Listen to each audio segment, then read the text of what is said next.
야망을 경계하라. 1791년 젊은 나폴레옹은 상금 1200프랑을 받고 싶다는 희망으로 글짓기 대회에 나갔다.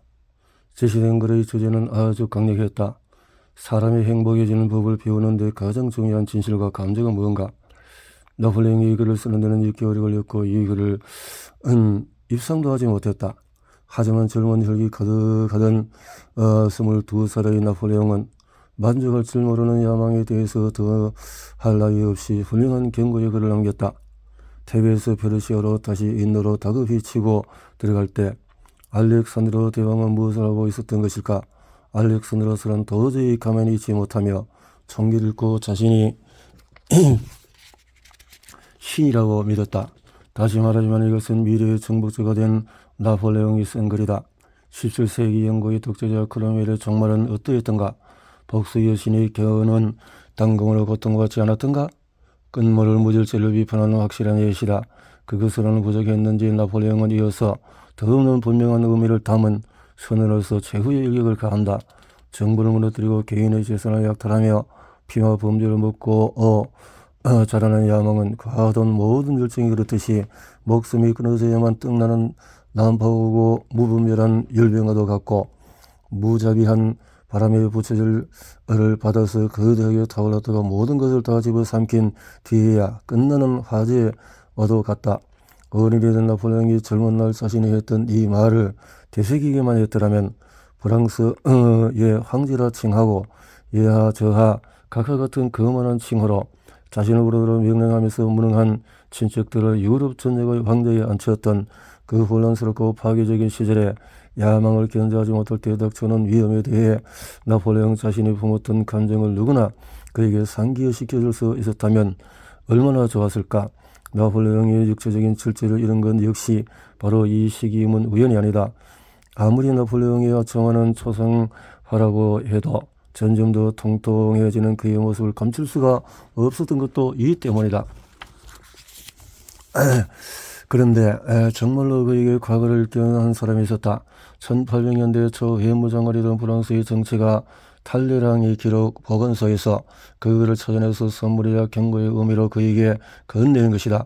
하지만 나폴레옹 폐하이자 그 자신을 부여한 또 다른 칭호였던 나폴레옹 전하는 선물로도 경고로도 그것을 받아들이기를 거부했다. 나폴레옹은 젊은 시절의 자신에 대해서 그를 쓴 자는 채찍기를 당해야 싸다고 말했다. 내가 얼마나 멍청한 소리를 했던 것인지 저 글을 보존한다면 내가 몹시 노할 것이다. 나폴레옹은 이렇게 소리치며 그 글의 유일한 사본이라고 생각한 종이를 불속에 던져넣었다. 얼마 지나지 않아서 나폴레옹은 다시 한번 유럽 대륙에 한 세대의 시체를 흩뿌려 놓았다. 그리고 그는 인류에게 해를 입힐 수 없도록 바다 가운데 작은 섬에 유배되었다. 역사의 대부분 시기에 걸쳐서 알렉산드로의 이야기는 곱이 불린 야망을 경고하는 이야기였다. 물론 알렉산드로는 청명하고 대단히 놀라운 일을 성취했다. 하지만 그런 일이 알렉산드로에게 어떤 상태가 되게 했던가? 공허, 고독, 불만정의 상태가 아니었던가? 가서 그들의 백성에게 말하라. 그들이 세계 정복을 완성하려는 알렉산드로스를 두고 떠나왔노라. 알렉산드로스를 따르던 사람들이 그가 절대 만족하지 않으리라는 것을 마침내 깨달았을 때 알렉산드로스는 이렇게 그들을 도발했다. 하지만 얼마 지나지 않아서 알렉산드로스는 죽었고 그와 함께 그의 제국도 멸망했다. 고대 로마의 시인 유베날리스는 온 세상의 알렉산드로스를 담아내기에 크기가 충분하지 않았다고 말했는데 결국 간 하나만으로도 그를 담기는 충분했다. 모든 일은 무엇을 위한 것이었던가? 나폴레옹이 그랬듯이 알렉산드로스의 정복 사업도 백성이나 어떤 대의를 위한 일이 아니었다. 알렉산드로스는 오직 자신만을 위해서 공세와 침략 전쟁을 벌였다. 이는 병적인 성취욕이었고 그에 따른 결과는 결국 다른 사람이 짊어졌다. 나쁜 습관, 그 중에서도 특히 탐욕적인 습관을 끊는 일에는 상당한 자기 절제가 요구된다. 그런데 세상의 모든 중독 가운데 가장 사람을 취하게 하고 통제하기 어려운 것이 야망이다. 술을 마시는 것과는 달리 야망을 추구하는 것에는 사회가 보상해 주기 때문이다. 우리는 성공한 사람을 우러러보며 그들에게 어떻게 일을 했는지만 묻는다. 그들의 생태가 얼마나 적은 만족감을 안겨주었는지, 그들 대부분이 얼마나 비참한 상태인지, 그래야 다시 주변의 모든 사람을 얼마나 비참하게 하고 있는지는 속편하게 무시해버린다. 나폴레옹처럼 야망 때문에 곤란에 빠진 적이 있었던 세네카는 고대 로마 시대의 나폴레옹이라 할 만큼 마리우스라는 무자비한 장군에 관해서 이렇게 말했다. 마리우스가 군대를 지휘할 때 마리우스를 지휘하는 것은 야망이다. 세상을 불안한 혼란에 빠뜨리는 지도자, 사업가, 정부자는 사실 그들 자신이 불안하고 혼란에 빠진 것이라는 세네카는 개탄했다. 마리우스와 나폴레옹과 알렉산드로스는 강력한 인물이었지만 궁극적으로 무력했던 사람이다. 왜냐하면 그들은 멈출 줄 모르고 아무리 해도 만족하지 못했기 때문이다. 그들이 수백만 명을 통제하려는 강한 욕구를 품었던 이유는 그들 자신을 통제할 힘이 없었기 때문이다. 약물이나 기계와의 관계에서도 그렇듯이 우리는 스스로 이렇게 물어야 한다. 여기서 통제권을 쥔 것이 누구인가? 우리 정신인가? 아니면 가장 성공하고 가장 많이 승리하고 가장 부유하고 가장 권력이 크고 가장 유명한 존재가 되고자 하는 너희 같은 욕구인가? 더 많은 일을 하고 더 많은 것을 갖고 계속해서 성취를 이루는 욕망인가? 우리는 계속해서 질문해야 한다. 그것이 자신에게 정말로 가져다주는 것이 무엇인가? 실제로 이 일로 자신이 얻은 것은 무엇인가? 나폴레옹의 성취가 그를 행복하게 해주었던가? 권력과 부는 나폴레옹에게 안정감조차 주지 못했다. 나폴레옹은 명백히 그가 느껴서 마땅한 감정인 죄책감과 수치심 외에 아무것도 없는 상태로 두 번째로 유배된 바다 한가운데 섬에서 위로의 죽음을 맞이했다. 이렇게 비판한다고 해서 모든 성취를 조롱해야 한다는 뜻은 아니다.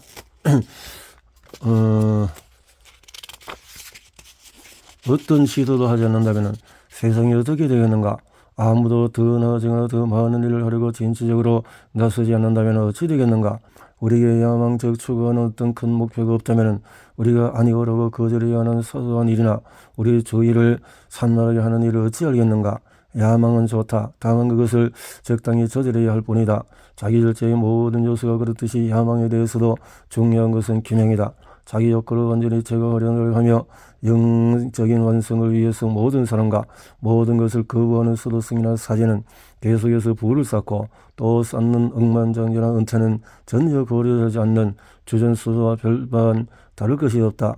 그렇다면 아무 꿈도 꾸지 않고 아무것도 믿지 않으며 아무 시도도 하지 않는 사람은 어쩔까? 이 경우는 별 의미가 없기에 묘한 가지다. 여기서 우리가 말하는 것은 진정한 절차다.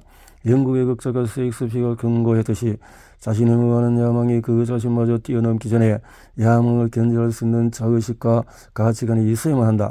이성을 잃고 휩쓸려가는 것을 막아줄 브레이크가 없다면 야망은 행복을 앗아갈 뿐 아니라 아예 우리를 파괴해버릴 수도 있다. 그리고 만족을 모르는 정복자같이 하나같이 그랬듯이 다른 사람들에게까지 해를 입힐 수 있다. 그들은 일으킨 전쟁의 무고한 피해자는 그들이 사다리를 올라가는 동안에 이용하고 버린 사람이든 그 과정에서 방치한 가족이든 또는 그들에게 영감을 받은 무수한 모방자든 말이다. 우리가 좋은 기분을 느끼거나 적당히 괜찮은 사람이 되는데 꼭 성취가 필요한 것은 아니다. 그래서 우리에게 필요한 것은 뭘까? 사실 그리 많은 것이 필요하지 않다.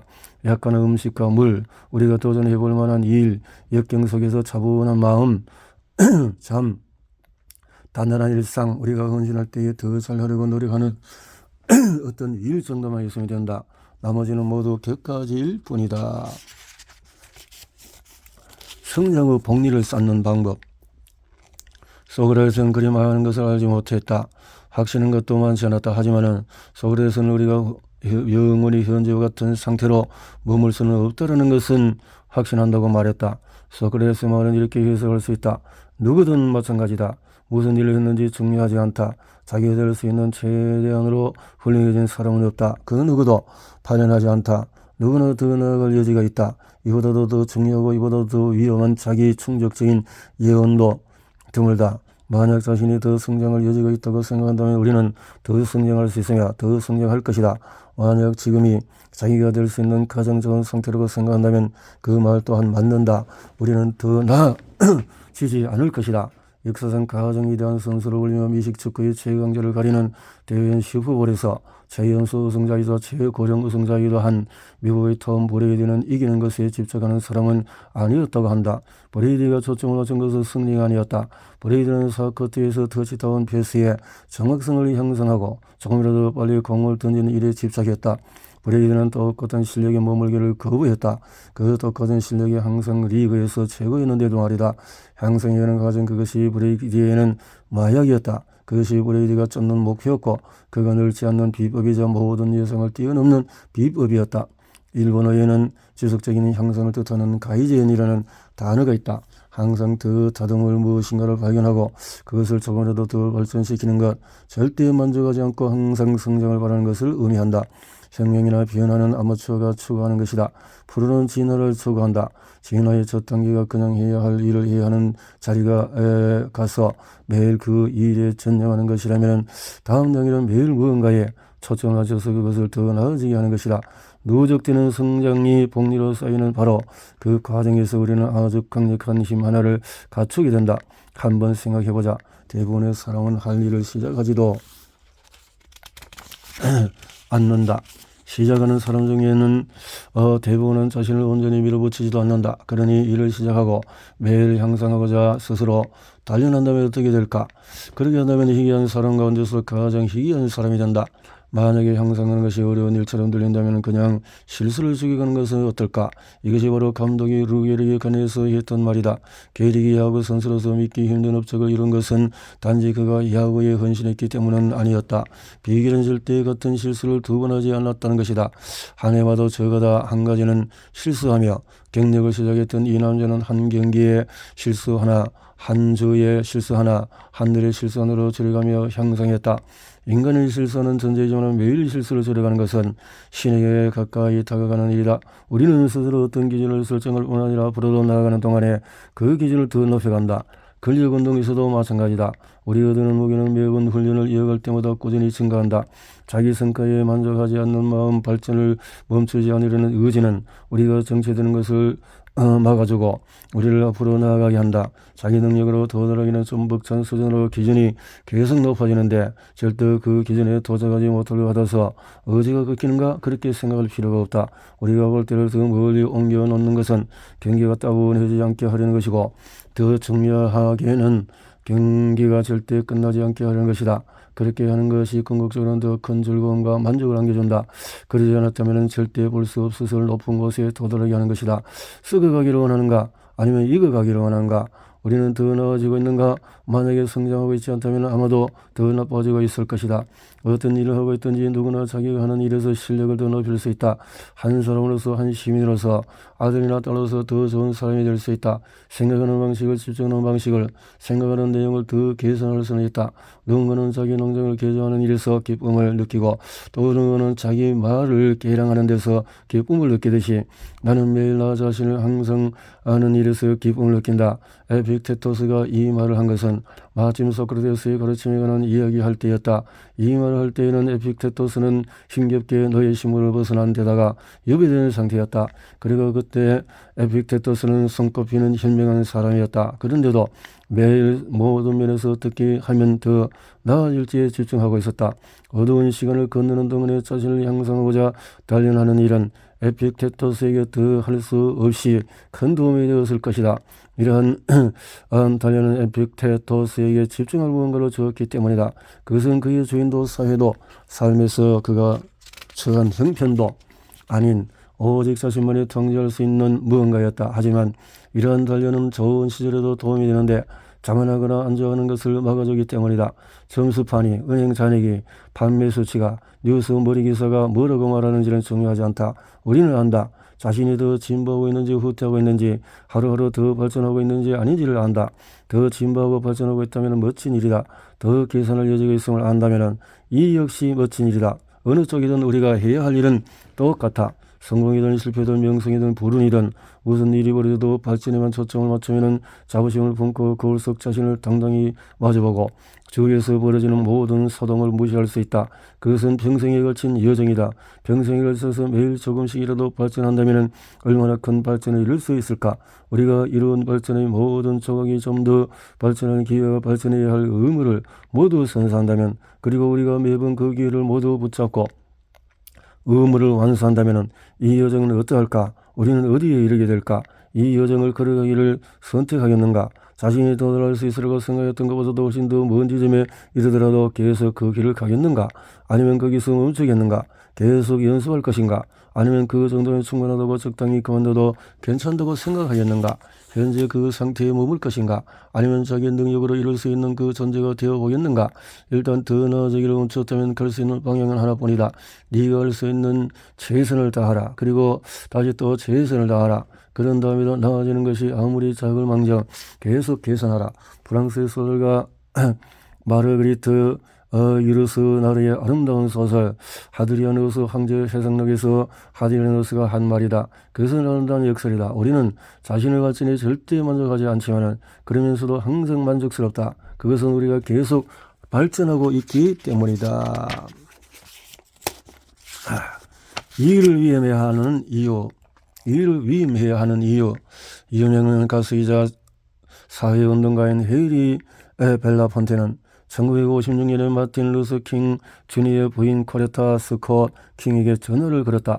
남편이 또다시 체포된 상태에서 코레타가 어떻게 지내는지, 흑인 민권 운동을 위해서 필요한 것이 없는지 알아보려는 것이었다. 하지만 두 사람은 도저히 대화를 이어갈 수 없었다. 코레타가 아이들을 돌보고 오븐에서 굽고 있던 저녁 식사를 꺼내고 초인종이 울려 문을 열어 주러 가야 했기 때문이다. 코레타가 이 모든 일을 혼자 해내고 있음을 알아챈 벨라폰테는 코레타에게 왜 그를 부부가 집안일을 도와줄 일손을 두지 않느냐고 정중하게 물었다. 코레타는 자신도 남편에게 그러자고 말했지만 마틴이 절대 허락하지 않았다고 했다. 목사의 봉급으로 그런 호소를 부리는 것은 무리한 일이라는 것이었다. 그리고 킹 부부는 사람들에게 받을 비판도 염려스러웠다. 수백만 흑인이 고통받는 와중에 킹 부부가 그렇게 편한 생활을 누리는 것은 있을 수 없는 일이라고 느꼈다. 그건 전혀 말이 안 되는 소리예요. 마틴의 민권운동을 이끌며 그 모든 일을 하는데 도와줄 사람을 둔다고 해서 사람들이 어떻게 생각할지 걱정한단 말입니까? 지금 곧바로 당신의 인생이 달라질 거예요. 라고 벨라폰테가 코레타에게 말했다. 또 벨라폰테는 자신이 도와줄 사람의 급료를 직접 지급할 것이며 마틴은 이 문제에 대해서 절대 왈가왈부할 수 없다고 했다. 이런 단순히 가르하는 가족의 선의의 절차를 보내는 것에 그치지 않는다. 그것은 전략적인 행동이기도 했다. 벨라폰테가 마틴과 코레타에게 돈으로 사준 것은 단순한 일손이 아니라 바로 시간이었다. 마음의 평화이자 보호였다. 벨라폰테는 그들이 그런 도움을 받는다면 더 많은 힘과 집중력을 대의에 쏟을 수 있음을 알았다. 그들은 더 강연해지고 더 효율적으로 일할 수 있을 터였다. 벨라폰테는 마틴 루서 킹 주니어가 평화와 정의를 위해서 행진하는 동안에 냉장고에 우유가 남아있는지 걱정하는 것은 원치 않았다. 모든 일은 스스로 하겠다고 고집하지 않는데도 절제가 필요하다. 특히 그 많은 일을 하는 방법을 아는 사람, 일 처리에 높은 기준을 세운 사람에게는 더욱 그렇다. 자기 집 잔디를 깎는 일이든지 자기 연설문을 쓰는 일이든지 일정을 짜는 일이든지 자신이 걸려온 원조를 받는 일이든지 간에 그런 일을 하는 것을 본인이 좋아하지 않더라도 말이다. 고대 그리스의 전기작가 플루타르코스가 지적했듯이 지도자는 모든 일을 할 줄 알아야 하지만 현실적으로 모든 일을 할 수는 없다. 그것은 물리적으로 불가능하고 정신적으로도 불가능하다. 보통 짐의 무게를 관리하는 가장 좋은 방법은 짐을 나눠서 지는 것이다. 사소한 문제로 자기 자신을 지치기 위해서 진짜 중요한 순간이 왔을 때는 이미 기운이 바닥나 버렸다면 얼마나 안타까운가. 모든 일을 스스로 감당하느라 정신적으로 지치고 심한 스트레스 상태인 사람과 그 주변 사람들에게는 상황이 잘못되었을 때 스트레스를 견딜 여력도 완화할 수단도 더는 남아있지 않다. 폭식은 단순히 먹고 마시는 일에만 한정되는 것이 아니다. 어떤 사람은 처부를 복식한다. 또 어느 그는 관심을 복식한다. 통제를 복식하거나 일을 복식하는 사람도 있다. 이런 문제를 해결하는 것은 둘째치고 식별하기조차 어려운 이유는 그 문제가 대개 좋은 의도에서 시작되기 때문이다. 우리는 의무감을 느끼고 돈을 쓰는 것은 나쁜 일이라고 느끼며 도움을 요청할 때는 죄책감을 느낀다. 의도가 아무리 좋더라도 결과는 똑같다. 자신을 갉아먹고 지치게 하며 대의에도 해를 입고 가장 중요한 일을 방기하게 된다. 결국 세상에서 발전을 앗아가는 일이다. 공을 다른 사람에게 패스할 줄 알아야 한다. 특히 그 사람의 길이 뚫려 있고 더 좋은 슛을 날릴 수 있을 때는 말이다. 다른 선수들에게는 중요한 순간의 기회를 넘길 수 있어야 한다. 팀이란 원래 그런 것이다. 불안정한 사람은 그렇게 하지 못한다. 비판받을 것이 두렵기 때문이다. 사람들에게 무대에 뒤를 보여주는 것도 두려워한다. 독재자와 자기중심적인 사람은 기회를 절대 남에게 넘기지 못한다. 인식한 사람도 그렇게 할 수 없다. 그들은 모두 다 자기가 차지하기를 원한다. 그들은 중심에 서지 못하고 독보적인 존재가 되지 못하며 모든 성취의 주인공이 되지 못한다는 것을 견딜 정도로 강렬하지 못하다. 대부분 독재 정권에는 어떤 일이 일어나는가? 그들은 결국 무너진다. 모든 일을 직접 하려고 노력하는 것은 터무니없는 일이다. 이를 위임해야 한다. 어떤 일을 잘하는 사람을 찾아서 그들에게 자신을 도울 권한을 주어야 한다. 열쇠를 넘길 만큼 통제권을 양도할 만큼 한 사람보다도 더 큰 체제나 조직을 만들 수 있을 만큼 강한 존재가 되어야 한다. 가장 중요한 일을 늘 가장 중요시하기를 원한다면 자신을 위해서 완충 역할을 해줄 수 있는 사람, 자신을 대신해서 아니요라고 말할 수 있는 사람을 고용해야 할지도 모른다. 의지력만으로는 충분하지 않다. 그냥 참고 다 해내려고 해서는 안 된다. 부담을 반드시 나눠야 한다. 그러니까 더 높이 올라가려고 한다면 자기 혼자서 더 크거나 의미 있는 무엇을 세우거나 이루려고 한다면 말이다. 사실 이 모든 이야기는 어느 정도의 특권이 있을 때 실현 가능한 일이다. 우리가 모두 정규 직원을 고용할 여유가 있거나 기꺼이 돈을 대신 내줄 후원자가 있는 것은 아니니까. 하지만 누구나 자신의 한 시간이 얼마만큼 가치가 있는지를 분명히 알아야만 한다. 그 시간을 어떻게 사용하는 것이 최선인지, 그 시간이 맺을 열매에 대해서 어떻게 투자해야 하는지 알아내려면 절제가 꼭 필요하다. 얼마나 성공하고 얼마나 중요한 사람인지와 상관없이 누구에나 자동화할 수 있는 일이 있다. 오래전부터 형식적으로 해온 일을 다시 재분배해야 한다. 삶의 모든 일은 팀 스포츠다. 우리는 비효율적인 일이 존재한다는 것을 알면서도 그런 일을 남에게 넘기기를 거부한다. 모든 사람의 일을 계속 자신이 하려고 한다. 더는 미루지 말라. 당장 위임하라. 이것은 약속받은 행동이 아니다. 혼자 다 하겠다고 우기는 것이야말로 무지하고 오만한 일이다. 위임함으로써 생기는 가치는 사실상 헤아릴 수가 없다. 그것이 우리에게 세상에서 가장 값진 것을 바로 시간을 벌어주기 때문이다.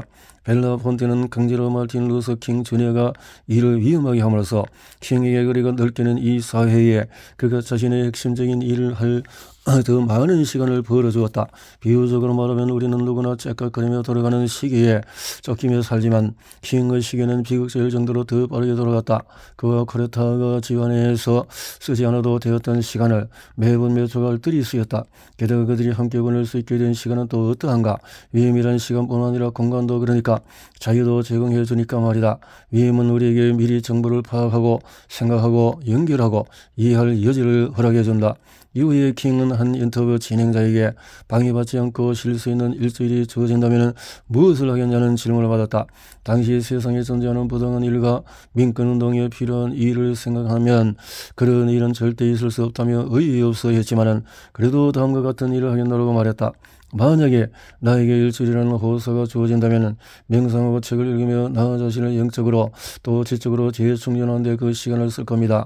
이 투쟁 속에서 수많은 좌절과 끝없는 일 속에서 내가 영원히 주기만 하며 잠시라도 멈춰 내게 필요한 것을 흡수할 시간은 없다는 생각을 자주 합니다. 단 한 시간만이라도 여기서 빠져나가 또 혼자만의 시간을 보내며 재충전해야 한다는 긴급한 요구를 느껴요. 현재 진행하는 일에 관해서 깊이 생각하고 이 운동의 역학을 한 발 떨어져 바라보고 운동의 의미를 성취하려면 내게는 더 많은 시간이 필요합니다. 우리에게 일주일이 주어진다면 어떤 일을 해낼까?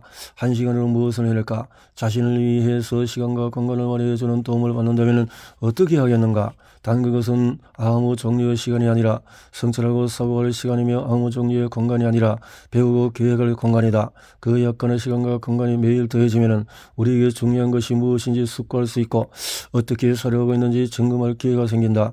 우리는 그런 시간과 공간을 누릴 자격이 있다. 하지만 우리가 그것을 가질 방법은 하나뿐이다. 일을 위험하고 주변에 도움을 요청하는 것, 그래야 해서 변화를 일으키는 것이다.